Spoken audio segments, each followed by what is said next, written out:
बुधवार दिनांक 12 मार्च 2025 रोजी महाराष्ट्र राज्य शिक्षक सेनेचे पश्चिम महाराष्ट्र अध्यक्ष माननीय सुनील भाऊ जगताप सर, उर्दू विभाग राज्याध्यक्ष मुश्ताक पटेल सर यांच्या वतीनं शिक्षण आयुक्त कार्यालय पुणे या ठिकाणी शिक्षण आयुक्त, शिक्षण संचालक प्राथमिक आणि SSC बोर्डाचे अध्यक्ष माननीय शरद गोसावी साहेब, माध्यमिकचे शिक्षण संचालक संपत सूर्यवंशी साहेब व राजेश शिंदे साहेब, सहसंचालक शिक्षण आयुक्त कार्यालय यांना खालील मागण्यांचं निवेदन दिलं व चर्चा केली। आम्ही प्राथमिकचे शिक्षण संचालक शरद गोसावी साहेब यांचे आभार मानतो। त्यांनी आमच्या विषयावर 1 तास वेळ दिला, आमचे म्हणणे ऐकून घेतलं व मार्गदर्शन केलं। यावेळी उपायुक्त सांगली जिल्ह्याचे माजी शिक्षणाधिकारी आदरणीय राठोड साहेब उपस्थित होते। महत्त्वाच्या खालील मागण्यांवर निवेदन दिलं व चर्चा केली।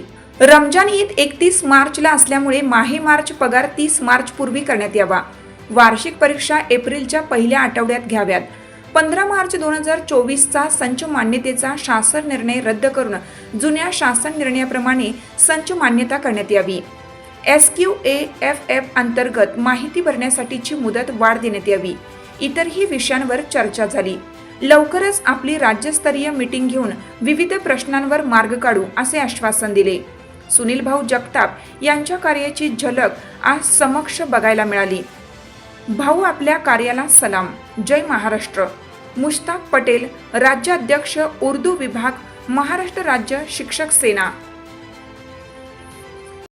चालू घडामोडींचे अपडेट्स जाणून घेण्यासाठी आपल्या हिरकणी न्यूज चॅनलला सबस्क्राईब जरूर करा, लाईक करा, कमेंट करा आणि शेअर करा। बेल आयकॉनवर प्रेस करा आणि नोटिफिकेशन्स मिळवा।